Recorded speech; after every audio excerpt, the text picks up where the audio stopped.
making Holdens anymore. They've turned off all the lights and shut the factory door. Will the country ever hear the lions roar?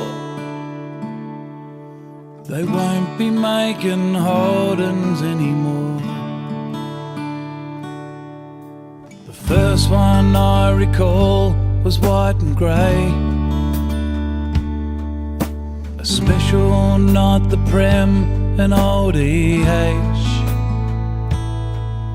The 186 would fly as a nation motored by.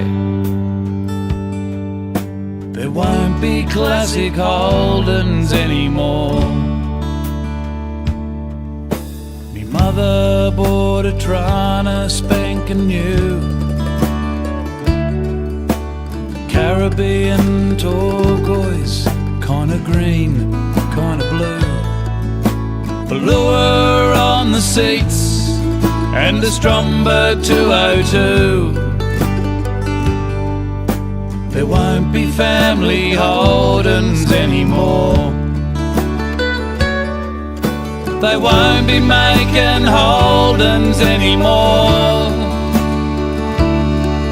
Will the young folks ever hear the lions roar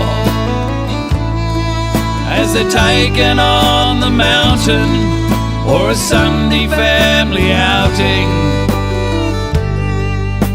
They won't be making Holdens anymore.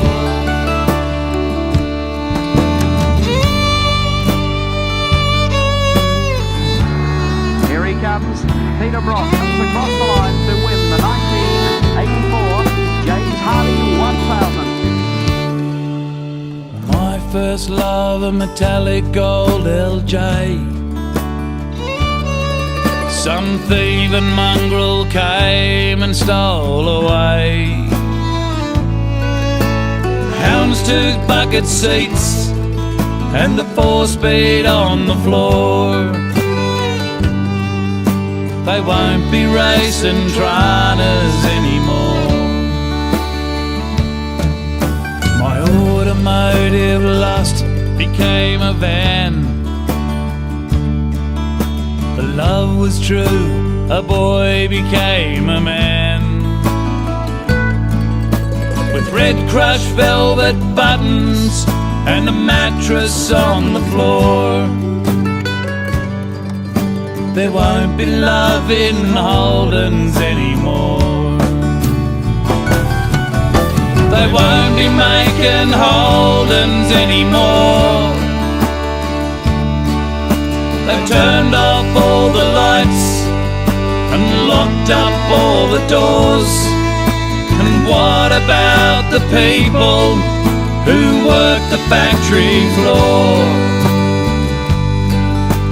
They won't be making Holdens anymore. They won't be making Holdens anymore. Will the country ever hear the lions roar? It's not a business failure, it's a tragedy, Australia, that they won't be making Holdens anymore. No, we won't be making Holdens anymore.